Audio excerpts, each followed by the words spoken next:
or do I find it in this crazy old world? I need strategies, strategies for living radio. Your dose of radio rehab. Strategies for living radio.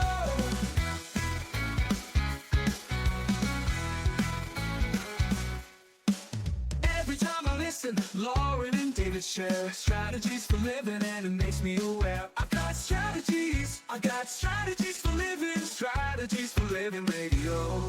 Your dose of radio rehab. Strategies for living radio. Your dose of radio rehab. Strategies for living radio.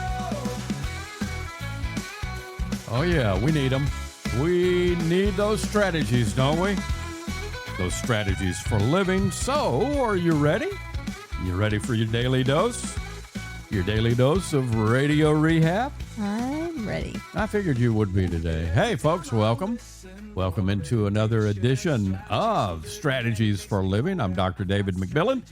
She is psychotherapist, LPC Lauren McMillian. You know who Joe Rogan is, right? Sure. One of the most popular podcasters out there. I think the world listens to Joe Rogan. Well, maybe not the entire world, but a lot of it. Most people know of him. Yeah. If they haven't listened, yeah. So anyway, he had a guest on recently who absolutely made him go silent. Her name, it is hard to do with a guy like Joe Rogan. Her name is Casey Means, MD, Dr. Casey Means. Yeah. And actually, when I came across this information, I said, "Oh, wait a minute, that name rings a bell." Oh, I bet you've got a book in the library somewhere. It wasn't even in the library. I was in my chair when I read this article about, about Joe Rogan. Yeah. And, I keep myself surrounded by books. If there is any empty basket or place, it's going to breed little books. Yeah. So I was in my chair and I looked to my right. All I had to do was reach my right hand over to the shelf that was right by my chair, and there was a copy of Good Energy by Casey Means, MD. Right. And so I took that as a sign. I don't know if it was a sign, but I took it as a sign. There are no coincidences. We definitely know that. And so I thought, okay, well, we're supposed to share some of this information. Maybe some of the people listening right now weren't listening and don't listen to the Joe Rogan podcast. So we're going to share how Dr. Means completely made Rogan speechless, and then we'll dive in from there. Sounds good. Folks, thank you for tuning in. We appreciate you being a part of Strategies for Living, and we appreciate our sponsors making it all possible. The Robinson Film Center, Azalea Cleaners, Pintail Roofing, Restore Healing, Fertitas Delicatessen, Home of the Muffy, SRT Sales Training, Uprising, Addiction Center, and Mira, Direct Primary Care. What made Joe Rogan go speechless? Come back and find out here on Strategies for Living.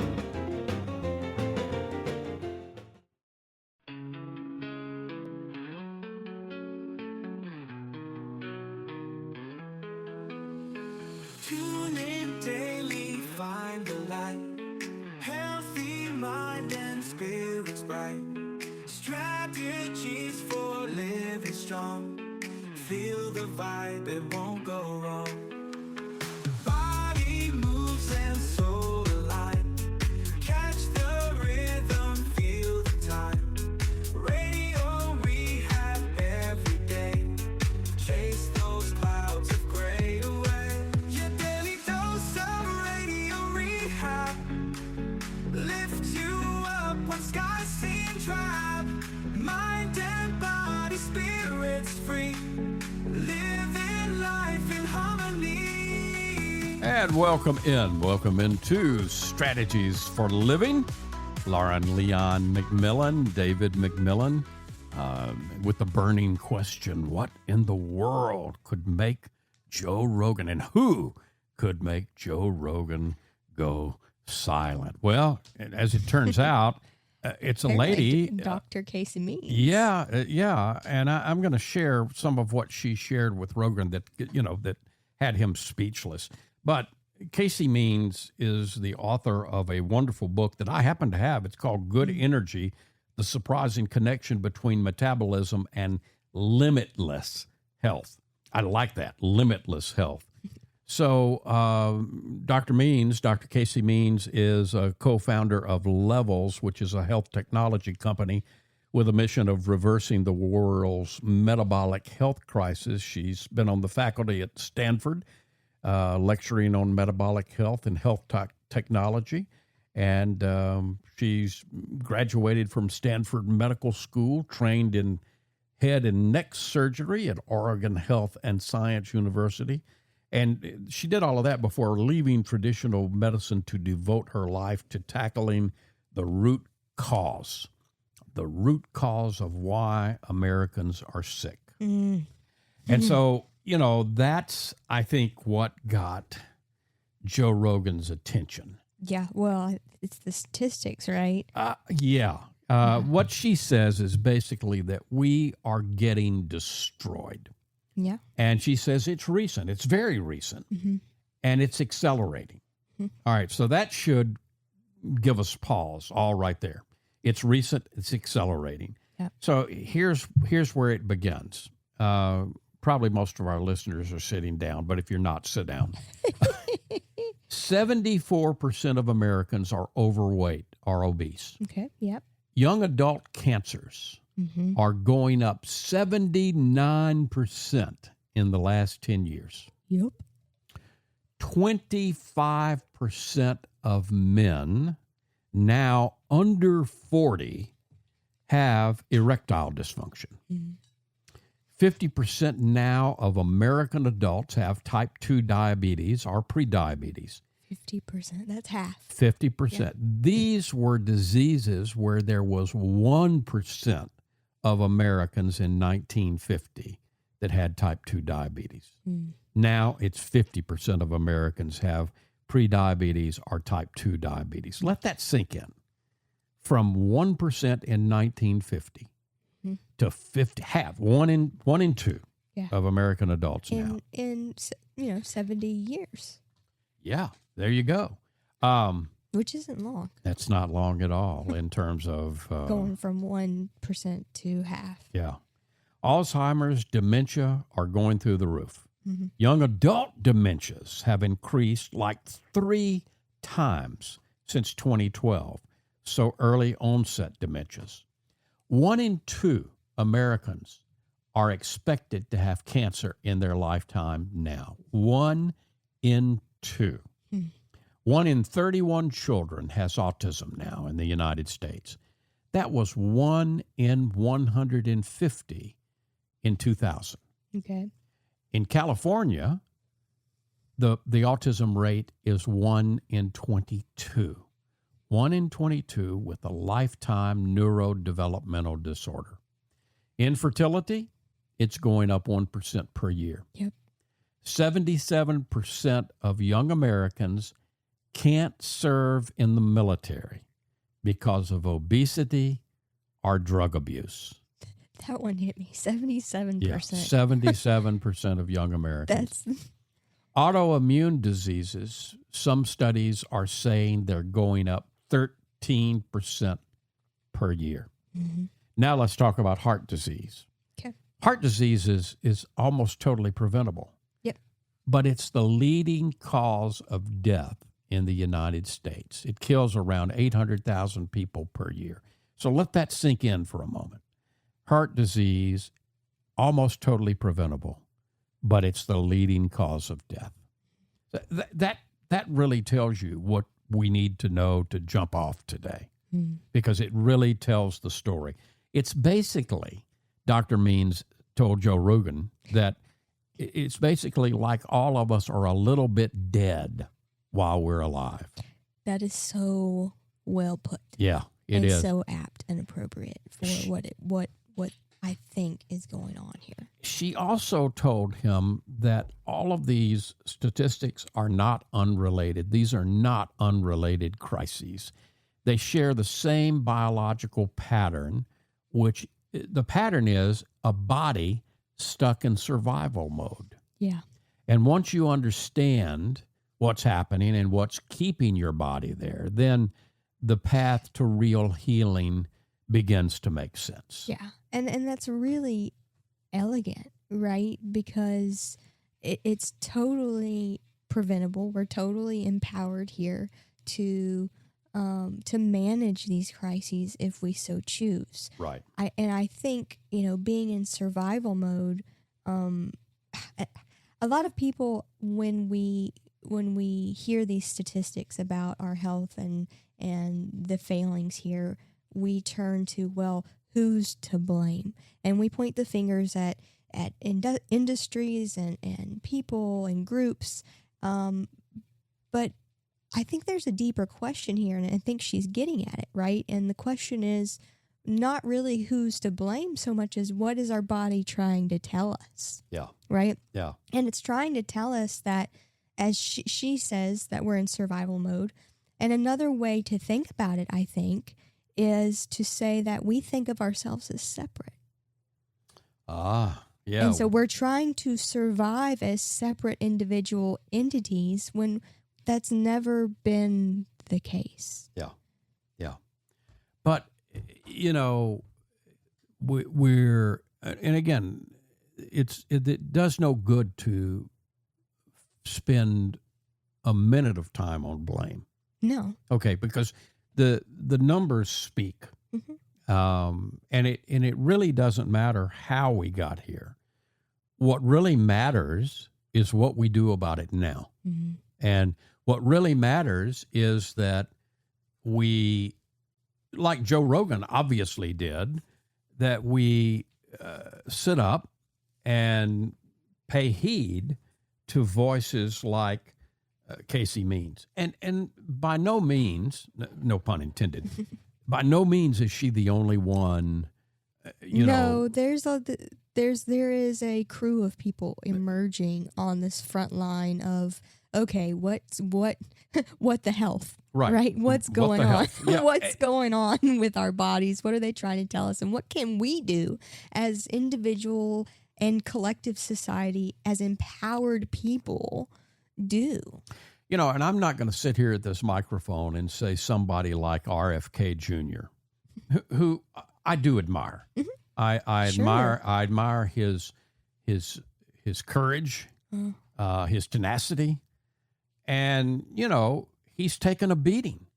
But I think he's been an important voice at the very least, just in raising awareness. Yes, and I'm thankful for that. I am too. I Incredibly. don't agree with everything I've heard him say or everything that has been said that he said. No, but I think there's a good heart through line to him. Yeah, Like in terms raising of awareness, and trying to bring more conscious attention to our health and what we can do about it. Yeah. And I think that's a righteous thing to be doing at this point in time. We need to all look at it. I mean, the statistics are obviously clear, right? Absolutely. So, I mean, again, now I'll give the name of this book. Certainly this is not the only book No. out there that tells this story. And like you said, it's not the only person. And not the only person. I'm thinking of people like Dr. Mark Hyman. Absolutely. Dr. Zach Bush. Absolutely. Who else can you think of? There's a lot of them. Yeah. There's the food babe. I don't remember her real name, but the food babe is raising awareness too around all of it. Yeah, we've had a doctor that treats Barnard, Dr. Neil Barnard, who is treats a another lot one. of diabetes, and he's got a lot of books out there. We've had him on multiple times, and he has a long record of taking people who have diabetes and just through changing their diet reverses the diabetes. Right.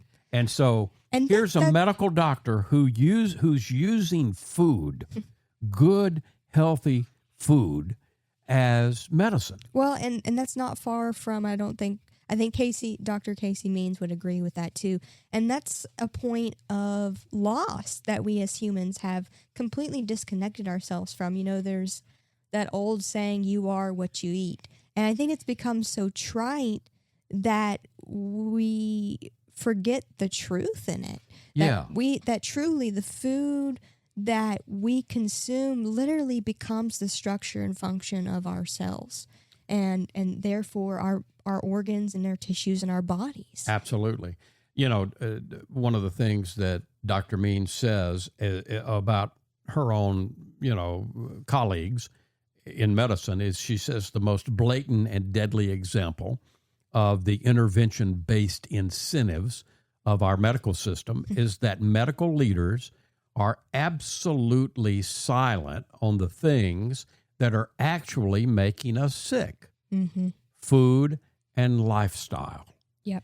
And again, that's what has to be changed. I mean, I don't know how many courses at a medical school like we have here in Shreveport. How many courses do those training doctors get in nutrition and wellness. Lifestyle? I'd be willing to bet almost none. Yeah, they get a lot of emphasis on sickness and on how to treat symptomology, but how much emphasis is on wellness? And if that's the case, why do we still call it, healthcare? Healthcare.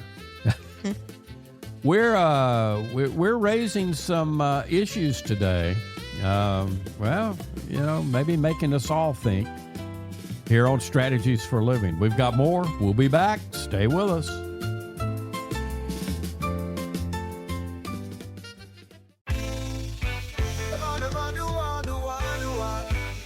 Facing the same old problems day to day makes you wonder how I get away. Looking for the road that'll get me there. Looking for hope and peace to spare. Looking for strategies. Strategies for living radio. Your dose of radio rehab. Strategies for living radio. And welcome back into Strategies for Living Radio. Lauren Leon McMillian, David McMillian, talking about, some of the work of Dr. Casey Means, MD. And she wrote a New York Times bestseller called Good Energy.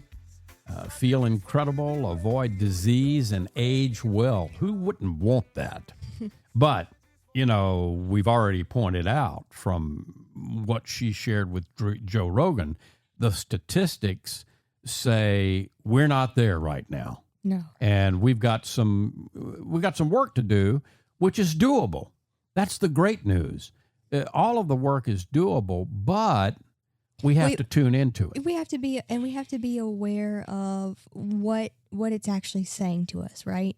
And this is not, I went into and studied, to some degree, modern Western medicine. Yes, you did. And pharmacology, and so I'm not completely knocking it. But we do have a tendency to focus on the symptoms and then prescribing a pill. And I think she touches on that in her book as well as a doctor of medicine herself, right? Yeah, in no way, shape, or form. I mean, when I'm sick, I want a Western physician. If I break my leg or if somebody shoots me, I want to be in the hands of a Western doctor. Yes. A Western physician, because they are damn good at putting Humpty Dumpty back together again. Mm-hmm. Mm-hmm. But what about keeping Humpty Dumpty from falling apart? The maintenance and the wellness part is not really its forte. No. And I think it's important that we take that back into our own hands. Because I think that's the great news, Lauren, that it never has been out of our hands. But we've been conditioned as a society to hand over. And I mean, the voice of the doctor becomes the voice, right? Yeah. At which point you have to stop and ask yourself, how can someone else who is not in my body having my bodily experience really completely know 100% what my body needs? Now, they do study bodies as a whole and in general, right? And we hope that they understand that. But it's still important for us as people to be able to say, to take in that information, run it through our own body and our own systems, and have our own discernment of, is this really the route that I need to go down or not? Right. Right. Right. So I don't want anybody to say we're catastrophizing here, because I see elements of turnaround. yes. One of the places that I see the turnaround is when I go into Good Life Health Foods out on Hearn Avenue, Mm-hmm. or I go into Vitamins Drug Plus, Emporium, at Drug Emporium, or I go into Sunshine Health Food in Bossier. Mm-hmm. You see a lot of folks there. Yes. I mean, and there's a lot of folks and that we've are got- truly trying to get healthy. Right. And we have people in the community growing in numbers in terms of adding more holistic and alternative, not so alternative, but holistic approaches like Stacy, right? Right, At Restore At Healing. Restore Healing, yeah. And offerings that we've never had before. Right. Again, But- that's a focus on health care Right. as opposed to sick care. Yeah. How did we get here, though, Lauren? You kind of went there a second ago, touched on it, and I think it's important for us to understand Mm-hmm. so we can know exactly what to fix. How did we get here?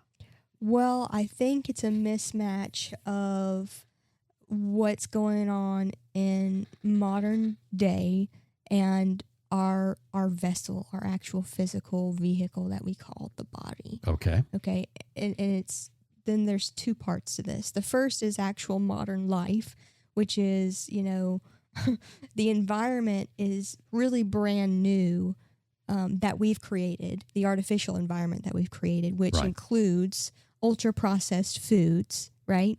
The constant artificial light, sitting, the sedentary lifestyle that we've adapted Right. to, the constant input of information and can become overload through social media, right? All of those things, the environmental chemicals, Yeah. and constant noise in our life. I don't want anybody to misunderstand what I'm about to say. Okay. I'm 69 years old, and I remember when we got the first hamburger place here. Yeah. In fact, I remember the first McDonald's, which was on Shreveport Barksdale Highway. It was a big deal when it opened. But prior to that, a franchise called Burger Chef Okay. moved in here. Yeah. And then McDonald's, and then Griff's, and you had all kinds of them. Well, then they just multiply. And but when I was a kid, if you wanted a hamburger, when I wanted a hamburger, we either went down to the soda fountain at the drugstore down from the A&P in Bossier Center, Yeah. or over to Kokomo, out on Highway 80. And in either case, the hamburgers were kind of like the hamburgers you get at Strawn's. Right. They were made there They- locally. Right. And probably, mostly made up of meat, Meat. not fillers Right. and additives. Right. And they may have been frozen, but I don't know. I doubt it. Yeah. So I don't want anybody to understand. I'm certainly not putting down McDonald's and Taco Bell and all of that. What I am saying is that we need to pay attention to the proliferation of that. Well, and something that you and I have been through together, right, is I've started, one of my big things now is before putting anything in my mouth, I flip it over. If it comes, You read in a labels. package, I'll give you that. I read labels, and one of the things. Don't that go to the grocery store with this lady, folks. You're going to be there a little while. I'll go down the aisle just to pick up. Let's say on the list is, I don't know, maybe beef broth. What you would think is, well, how can you? I mean, there may be 3 or 4 different labels, brands Right. of beef broth on the shelf in front of me. And, I don't pay much attention. I just usually grab for the because Swansons or Campbell's or something. And it's actually probably related to what you just explained, right? That there was no doubt, there was no distrust that what you were getting was mostly decent whole foods, right? Right.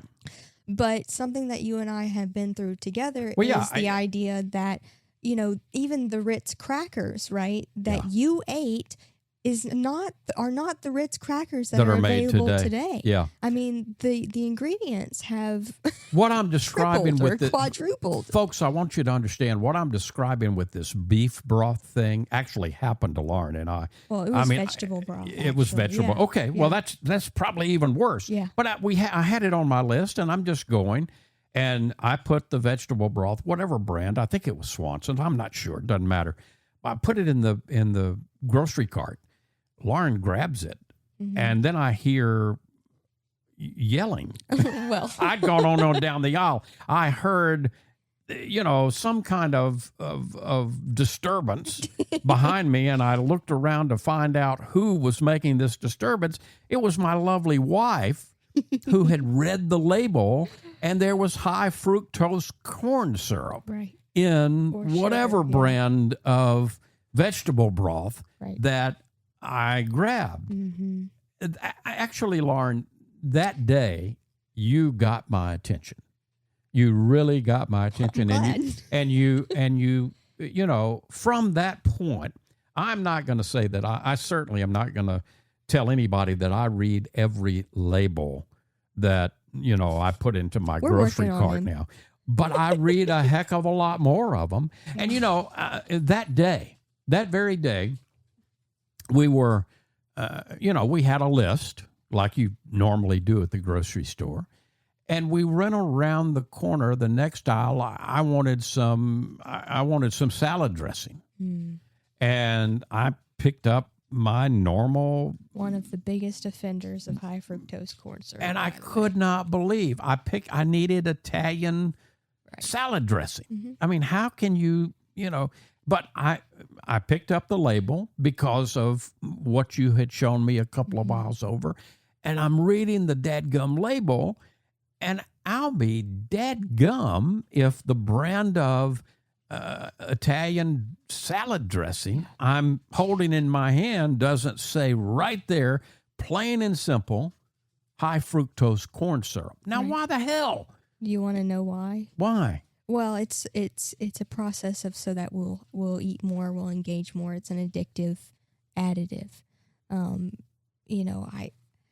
That would be my guess. Yeah, I hope you're wrong, but I don't think you are. But what we do. I'm not here to judge anybody, but again, what I am again, that's blame shifting, right? What I'm here to do, what I hope we're doing today, is raising a certain level of awareness for any one of us, because the more we pay attention to what we're putting in our body, and that's one of Dr. Means's big deals. Your food, it becomes you. Right. Well, and so the second underlying kind of reason we got here, I think, is the idea that we have, for whatever reason, we have forgotten that we are nature. That we are an extension of it. Yep. And so anything that's harmful to nature is also harmful to us because we are nature. We're an extension of that. That's a piece we've got to look at. It's not going to change. If you want more information, Dr. Casey Means' book, one of many, but it's called Good Energy, The Surprising Connection Between Metabolism and Limitless Health. We're talking about some of it today. We're not talking about the book entirely, although we probably will come back and do some more programs around this, and we're going to use some of Casey Means' material. But if you want more information, go pick up a copy of this book, Good Energy, Casey Means, MD. And stay with us today, because we've got more for us all to contemplate and to think about here on Strategies for Living.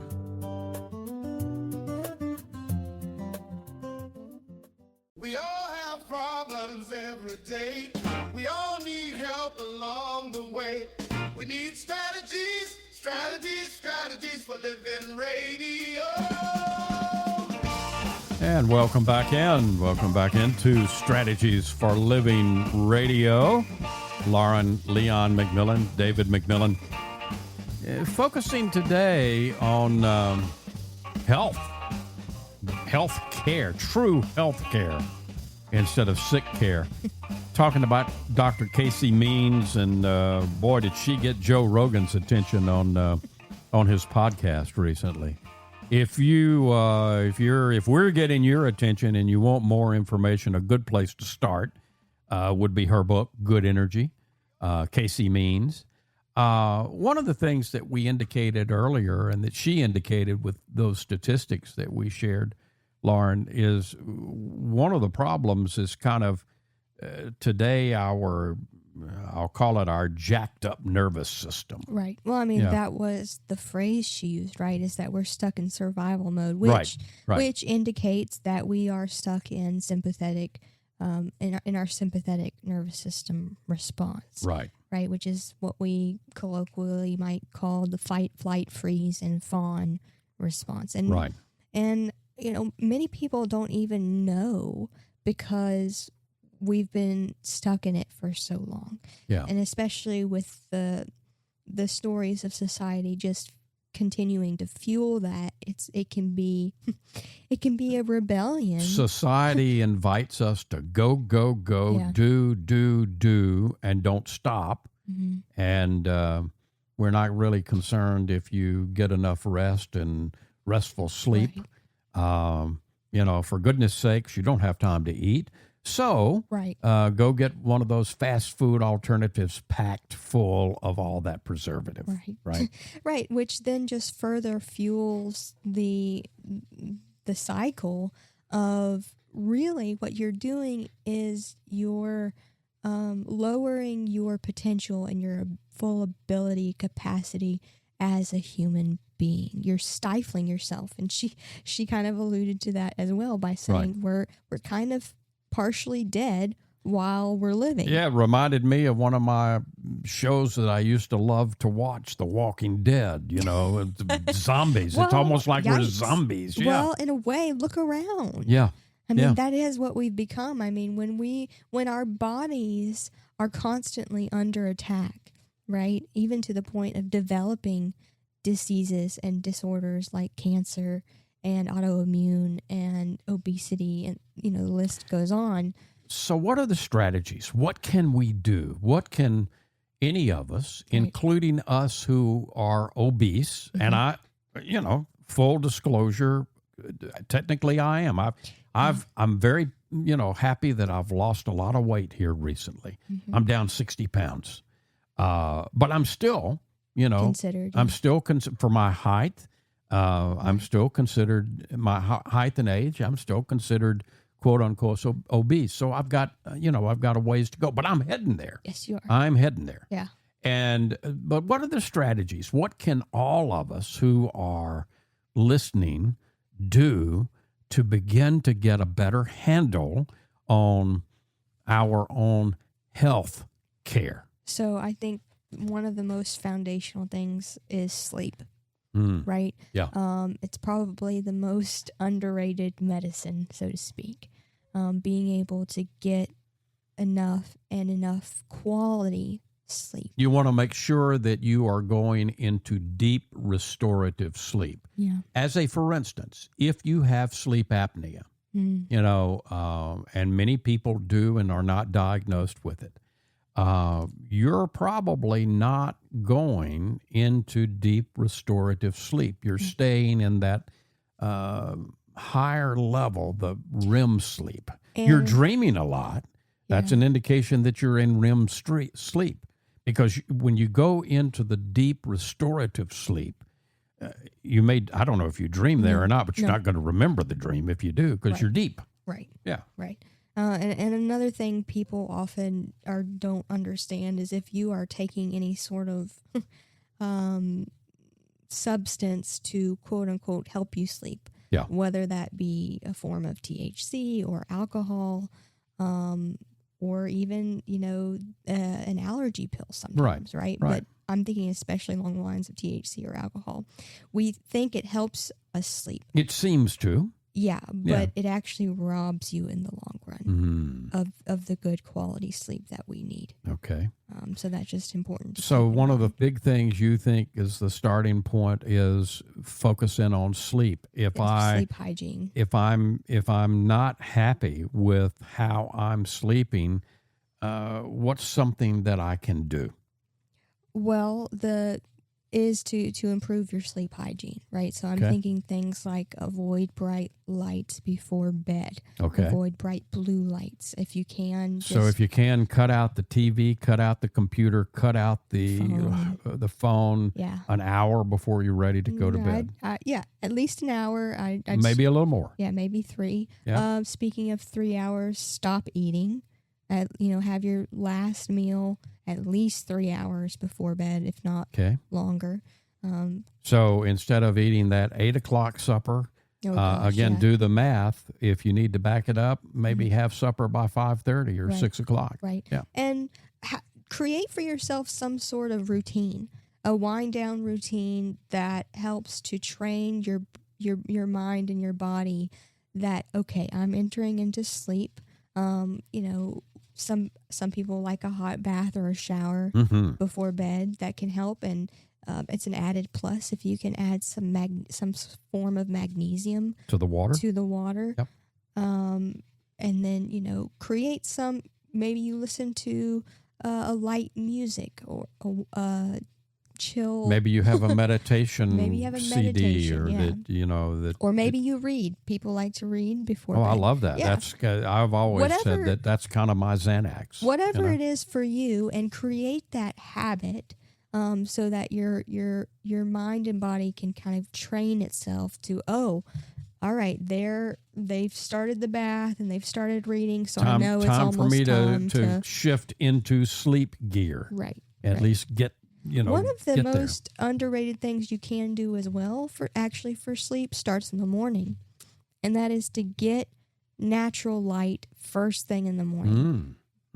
If you can, avoid getting the phone and go straight to a window, or outside would be better if you can, and get unfiltered sunlight for a few minutes, and that helps dramatically to reset that circadian rhythm. So again, we're almost out of time, and we're going to do more on this, and we'll do more very soon on this. There are a lot of strategies. Yeah. That including, we didn't get to a big one, which is food. Oh, right? yeah. What you feed yourself. We're definitely going to do some programs on that in the near future. In the meantime, what I hope we've done today is sound the call, and a good place to start with that nightly reading would be a book like Good Energy by Casey Means, the surprising connection between metabolism and limitless health. Doesn't that sound good? Limitless And it's health. possible. And this is the #1 bestseller book, and there's a lot of material in there. Casey Means is the author. We'll come back and wrap up our conversation today here on Strategies for Living.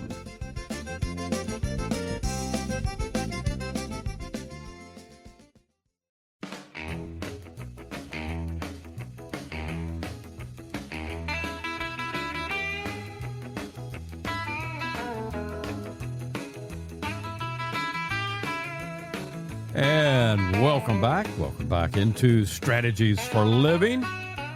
Lauren Leon McMillian, David McMillian, and we covered some ground today. A little bit. Yeah. We've got a little ways down the road. There's still a long journey ahead. There is. We're going to do some more programs on this, and I think it's important. I think it's it's vital, quite literally. I really think, and I don't want to be over dramatic here, but I really think the health of the planet depends on us really paying attention to this. Amen. And even And I like the way you said that, because it's not just the people. no. It's the connectedness of the entire planet. No, Mother Nature is All real, of us. and you know, again, I don't want to get woo-woo or anything, but I mean, you know, let's just start with taking care of you. Let's just start, each one of us, if each one of us starts just taking care of us. Well, and beginning to listen again, to reconnect with the intelligence that is our 60 trillion cells. Oh, yeah. Right? Most definitely. I mean, the bodies aren't trying to punish us by breaking down or having disease. No, They're but they are trying to get our attention. attention. They are trying to deliver some specific message or messages to us, and we've got to be willing to tune in and pay attention in order to have a chance of figuring out what it is our body's trying to tell us. So we can have this miraculous life in body. Absolutely. Lauren, thank you. Thank you. And folks, thank you. We appreciate you being a part of Strategies for Living always. And we appreciate our sponsors who make it all possible. The Robinson Film Center, Azalea Cleaners, Pintail Roofing, Restore Healing with Stacy Slaybaugh, Fertitta's Delicatessen, home of the Muffy, Uprising Addiction Center, SRT Sales Training, and Mira Direct Primary Care. If today were the last day of your life, you only had one more phone call that you could make, who is it that you'd call? What is it that you'd say? And why? Why are you waiting? Make the call. For Lauren Leon McMillian, I'm David McMillian. See you next time right here on Strategies for Living.